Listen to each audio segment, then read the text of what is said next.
श्रीमती कविता चौधरी जी। आज प्रेस वार्ता का बुलाई गई है, क्या मोटिव है? आज की प्रेस वार्ता का केवल हमारा मोटिव यह है कि जो राष्ट्रीय शिक्षा नीति है उसके प्रचार प्रसार के लिए हम लोगों को जागरूक कर रहे हैं, ताकि उन्हें पता चल सके कि राष्ट्रीय शिक्षा नीति 2020 में क्या क्या विशेषताएं हैं। यह शिक्षा नीति 1986 के बाद बनी है, बहुत लंबे समय के बाद बनी है, और यह शिक्षा नीति हमारे बुनियादी ढांचे को विकसित करती है। इसमें हमारे सभी बच्चों के लिए हमने शिक्षा नीति में प्रावधान किए गए हैं।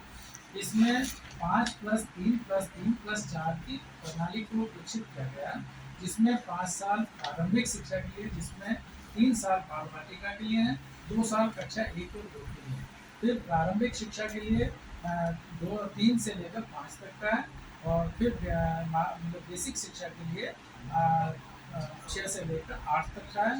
माध्यमिक शिक्षाओं के लिए 9 से लेकर कक्षा 12 तक का 4 साल का पाठ्यक्रम है। तो इसमें पहले शिक्षा नीति में कक्षा 1 से शुरुआत होती थी। इस शिक्षा नीति में कक्षा 1 से पहले 3+4+ और 5+ विद्यार्थियों के लिए बाल वाटिका 1, बाल वाटिका 2 और बाल वाटिका 3 का प्रावधान किया गया है। 3+ के जो छात्र हैं वो बाल वाटिका 1 में पढ़ सकते हैं। 4+ जो एज ग्रुप है उसके छात्र बाल वाटिका 2 में पढ़ सकते हैं, और 5+ के छात्र बाल वाटिका 3 में भी पढ़ सकते हैं। हमारे केंद्रीय विद्यालय में भी बाल वाटिका 3 शुरू की गई है, और इसमें प्रवेश किए जा रहे हैं, और ये प्रवेश 5 से 6 साल के बच्चों के लिए है। इसमें पिछली शिक्षा नीति में कक्षा 1 के लिए न्यूनतम आयु 5 साल थी, लेकिन इस शिक्षा नीति में कक्षा 1 में छात्रों के प्रवेश की न्यूनतम आयु 6 साल कर दी, और जिसको हमने पिछले साल ही लागू कर दिया गया था। हमारे यहाँ पर कक्षा 1 में प्रवेश हेतु न्यूनतम आयु 6 साल से 8 साल है, ताकि बच्चा 6 साल कम से कम हो और ज़्यादा से ज़्यादा उसकी आयु 8 साल हो।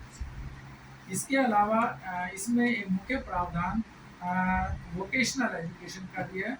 वोकेशनल एजुकेशन में हम लोगों ने भी कक्षा 9 से आर्टिफिशियल इंटेलिजेंस को लागू किया, ताकि बच्चों का कौशल विकास किया जा सके। इसके अलावा कक्षा 6 से 8 तक भी जैसे बढ़ई गिरी को शुरू करना, बच्चों को बर्तन बनाना सिखाना, और दूसरे कारपेंटर वगैरह के जो काम है हमारे, उनको भी हम बच्चों को कौशल विकास के लिए स्कूल घंटों के बाद उनको शिक्षित करते हैं।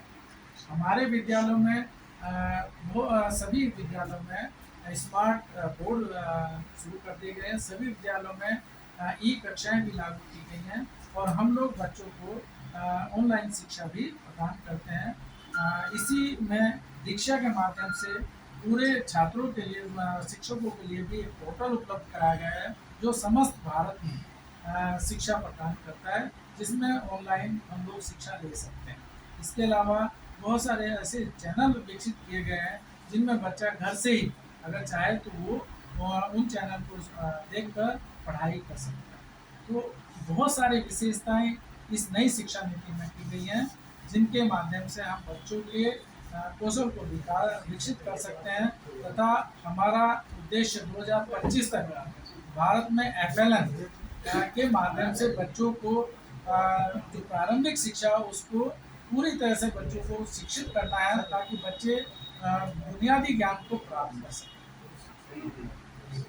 सर, आपने कहा लोगों को जागरूक करेंगे, किस तरीके से लोगों को जागरूक करेंगे? हम लोगों को जागरूक करने के लिए प्रेस वार्ता कर रहे हैं, न्यूज़पेपर में भी हम इसको देंगे, तथा हम जो सोशल मीडिया के जो चैनल हैं उन पर भी हम उसको अपलोड करेंगे, ताकि ज़्यादा से ज़्यादा लोग इसमें जाने, इसके बारे में जानें, और इसके प्रावधानों को जानें, और बच्चों को जो हम लोग 2040 तक चाहते हैं कि हमारे यहाँ बिल्कुल बच्चों को एक ऐसी एजुकेशन मिले जो वर्ल्ड क्लास एजुकेशन हो, और भारत में मतलब कोई भी ऐसा ना हो जिस बच्चे को हम ये कह सकें कि बच्चा स्कूल छोड़ रहा है, या बच्चे को बुनियादी ज्ञान नहीं है। सभी बच्चों को इस ज्ञान के लिए, विकसित ज्ञान के लिए करने के लिए हम लोगों ने प्रावधान के लिए सभी को, लोगों को जागरूक करने का प्रावधान किया है।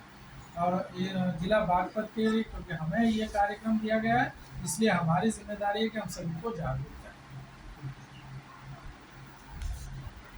ये है कि जो पहले एक किताबी ज्ञान दिया जाता था सर, उससे हटकर ये एजुकेशन पॉलिसी आई है। और ये कहती है पॉलिसी कि किताबी ज्ञान के अलावा बच्चों के कौशल का भी विकास किया जाए, उनमें स्किल एजुकेशन डेवलप की जाए बच्चों के बीच। और ये जो पॉलिसी आई है मील का पत्थर साबित होने वाली है। क्यों?